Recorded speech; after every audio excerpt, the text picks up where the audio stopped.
What's going on, guys? So today I'm going to show you how to install a Deatchwerks fuel pump for the 4G Eclipse. And just wanted to show you the tools that you're going to need real quick. You're going to need a variety of flathead screwdrivers, different sizes, doesn't matter, you just need a few of them because it's going to be a pain in the ass to get the fuel bucket off. You're going to need a ratchet and an 8mm and a 10mm socket. You're going to need a, well, depending on what size nut or bolts that you have on your battery, you're going to want to remove your battery. And you're going to need a variety of pick sets. So before we get started, you want to go ahead and you want to undo the gas cap from the fuel tank to relieve pressure, and we'll get started. So once you've relieved the pressure in your fuel tank, you're going to want to locate where your fuel pump is at. Now in the 4G Eclipses, it's going to be directly behind the driver's seat, underneath the back seat. So once you get all that removed, you want to unplug the negative from your battery, undo the negative terminal on your battery, and you want to go ahead and take the Phillips head screwdriver and take 4 screws out. So once you've gone ahead and removed the Phillips head screws, you're going to take this cover off. Now, depending on how long it's been there or if you've ever done this before, it's going to be a little bit hard, but mine wasn't, thankfully, and you just pull up. Don't rip it off right away because you still have connections here that you need to undo before you take this all the way off. Now what you're going to have is you're going to have one connection right here where you literally just push these tabs in, pull straight out. You're going to have this connection right here. Now there's 2 ways of doing this. You can either take this pin out, which is the same as the map sensor up on the intake manifold. You just take a little pick and you take this pin out so that you just pull it off, or you can remove or just separate these plastic clips right here and the whole thing will just come out.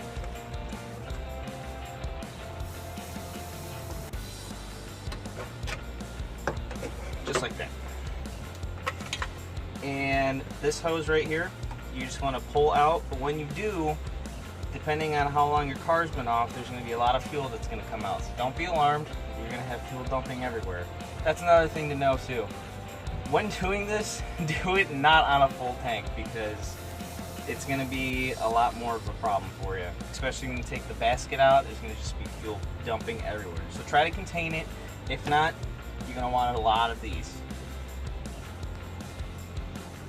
Once you get all your connections off, you want to do these bolts right here. They're 8mm a piece, and you want to do them in a certain way, that way that this ring will come out nice and smoothly.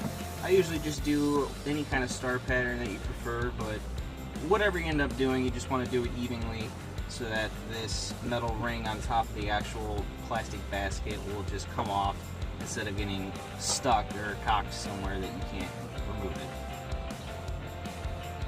So as you can see, we went ahead and removed all the nuts. Now, depending on how many miles your car has, this will either lift straight up, which mine will do because I've already done this, and if not, then it's just going to stay stuck below. But when you remove this ring, it will pop up, and fairly quick, so just be ready. Before you do this, it's a good idea to take a rag and or paper towel, whatever you prefer, to wipe this off as clean as you can, because you don't want to get dirt in your fuel tank. That's just common sense, bad news. But you're going to go ahead and take this ring off, and it just comes off like that. Put it to the side. When you lift your fuel pump up, see how mine's got a lot of fuel in it? You gotta want to kind of finagle it a little bit. It's not going to be the easiest thing either, because you got to also work with the leveler, which tells you how full your tank is, and there it goes. So mine's pretty full, and it ain't gonna be easy. Just kind of let the excess fuel kind of dump out and hang at the bottom.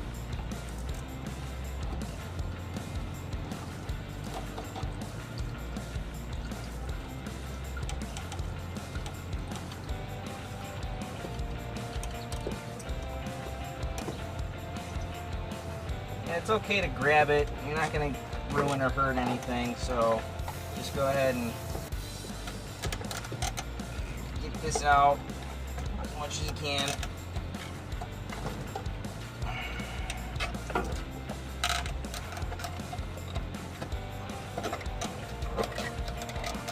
Now another thing you're going to want to do is, you see this hose right here?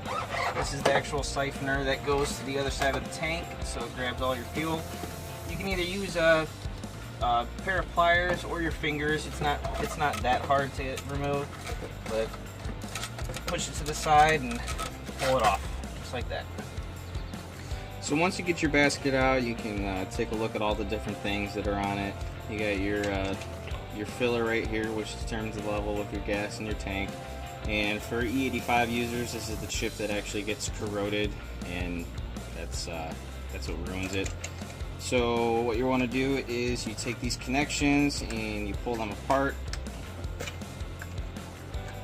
both the top and the bottom. They're just little push tabs. They should come right out. And then move the wires aside.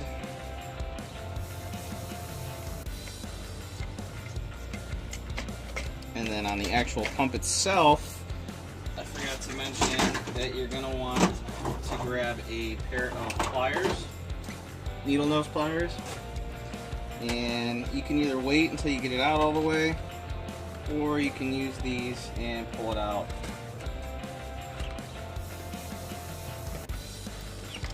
like so.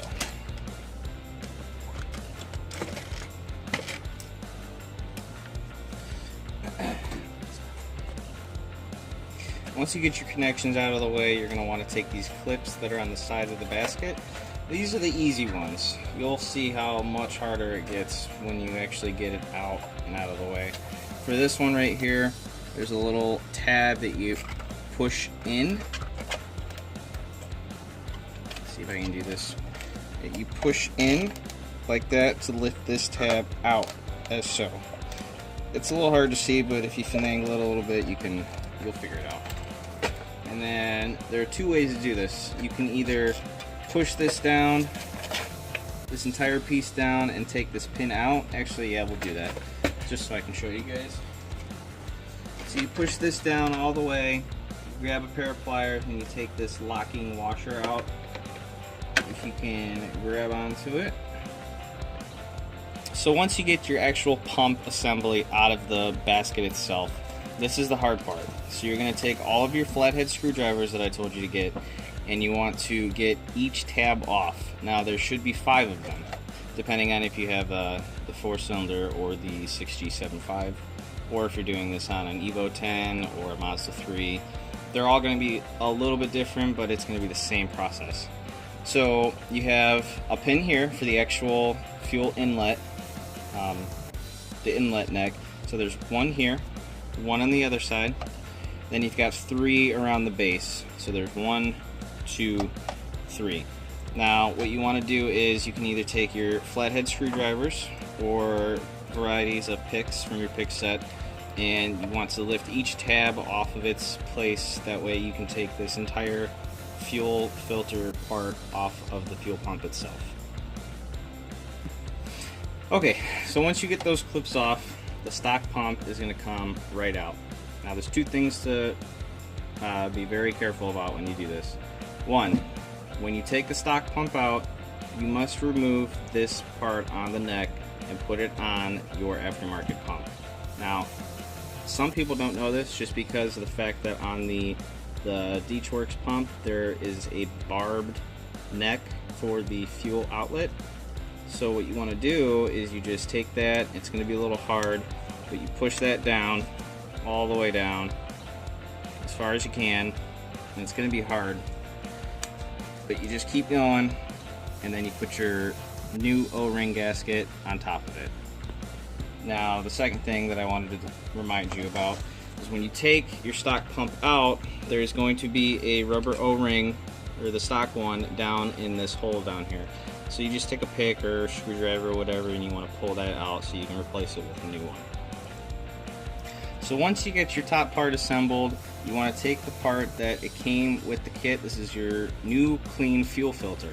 So before you do any of that, you want to feed this into you want to feed this into the actual plastic basket first. That way you can feel it sit in and clip in before you put the fuel filter on. Another thing you want to do is, this is your stock pump. Everything on it, you see how it is? Just put it aside. You do nothing else with this. You don't take anything else off of it. You don't take this fuel filter. Please do not put the stock fuel filter on your new fuel pump, because this is dirty. Depending on how many miles that your car has, you just get rid of it. Put it aside. Once you feed your new pump into the basket, you're going to put the fuel filter on, and remember, when you put this in, you want it to click before you put this on. That way you know that it's seated in there and it's fitting nicely and you won't have any problems. So you take the fuel filter, and this is the fun part. You just pop it on, make sure you hear all your clicks. Be smart about it, not like me. And click everything together so you don't have to do this again. Of course, for the video it won't work for me. There you go. So click, click. Those are good sounds. Everything's seated in there correctly, and you're ready to go.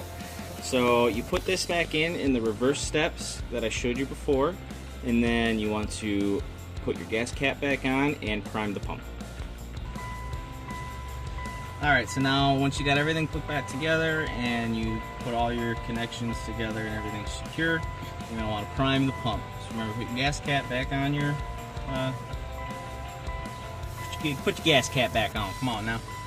Now you're going to turn the car, not on, but in the on position.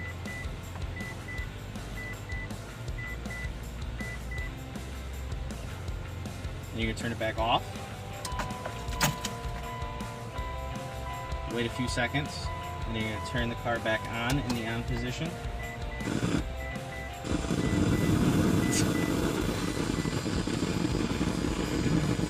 Isn't that great? And now you're going to want to start the car.